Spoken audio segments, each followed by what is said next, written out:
வணக்கம். இன்னைக்கு நாம பார்க்க போற விஷயம் கொஞ்சம் சிக்கலானது, ஆனா ரொம்ப ரொம்ப முக்கியமானது. ஒரு நாட்டுல சில பகுதிகள் ரொம்ப நல்லா செயல்படுதுன்னு வச்சுக்கோங்க. அதாவது படிப்புல, பொருளாதாரத்துல, மக்கள் தொகையை கட்டுப்படுத்துறதுல எல்லாம் சூப்பரா பண்றாங்க. ஆனா இந்த வெற்றிக்கு பரிசா அவங்களோட அரசியல் அதிகாரத்தை குறைச்சா எப்படி இருக்கும்?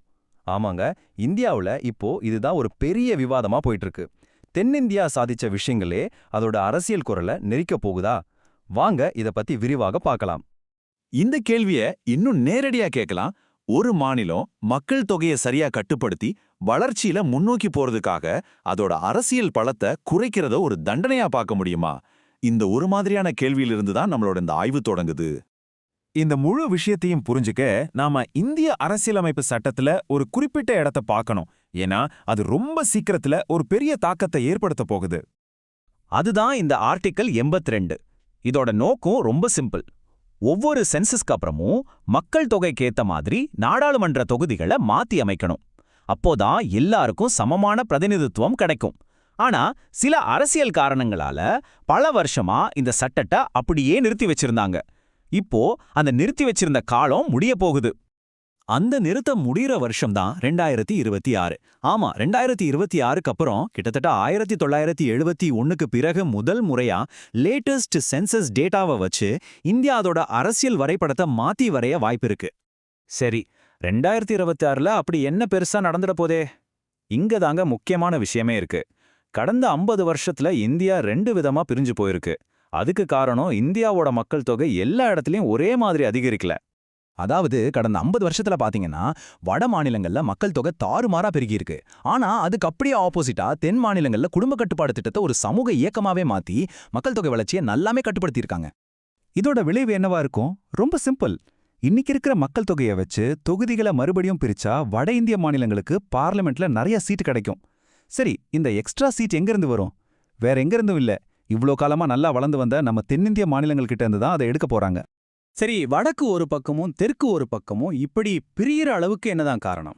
இந்த ஆய்வு சொல்றபடி இதுக்கு காரணம் ரொம்ப ஆழமான சமூக மற்றும் கல்வி சார்ந்த வேறுபாடுகள் தான்.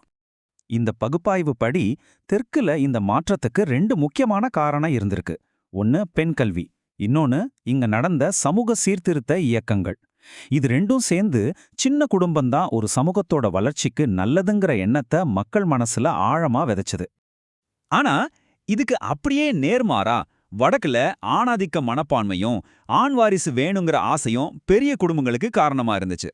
தெற்குல சமூக இயக்கங்கள் குடும்ப கட்டுப்பாட்டை ஒரு புரட்சியா பார்த்தப்போ, வடக்குல வறுமையின் காரணமா எவ்வளவு குழந்தைங்க இருக்காங்களோ அவ்வளவு வருமானம்னு ஒரு நம்பிக்கை இருந்தது.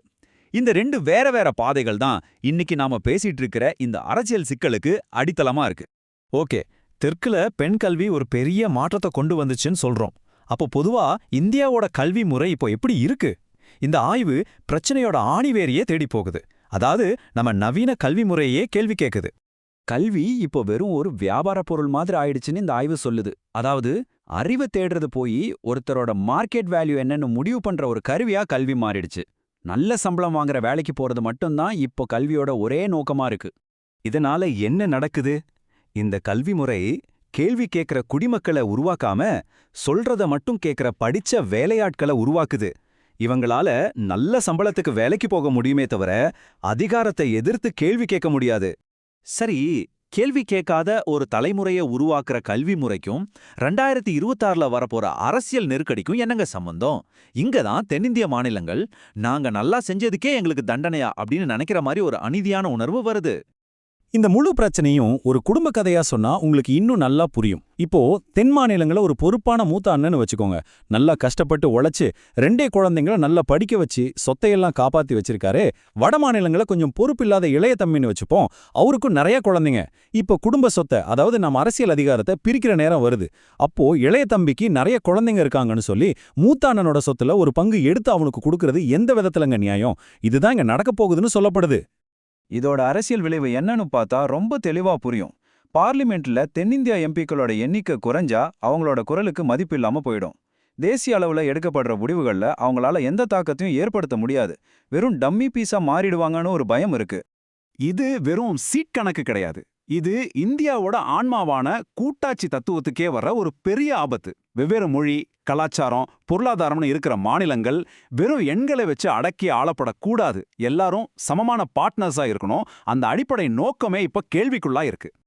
கடைசியா இந்த முழு விவாதமும் நம்மள ஒரு முக்கியமான அடிப்படையான கேள்விக்கு கொண்டு வந்து நிறுத்துது. இதுக்கு பதில் சொல்றது அவ்ளோ சுலபம் இல்ல. இப்போ நாம நம்மகிட்டயே கேட்டுக்க வேண்டிய கேள்வி இதுதான். ஒரு ஜனநாயகத்துல ஒருத்தரோட பிரதிநிதித்துவங்கிறது வெறும் மக்கள் தொகையை மட்டும் வச்சுதான் முடிவு செய்யப்படணுமா? இல்ல அந்த மாநிலத்தோட பொருளாதார பங்களிப்பு, அவங்களோட வளர்ச்சி, சமூக முன்னேற்றம் இதுக்கெல்லாம ஒரு மதிப்பு கொடுக்க வேண்டாமா? இந்த ஒரு கேள்விக்கான பதில தான் இந்தியாவோட எதிர்காலமே அடங்கியிருக்கு.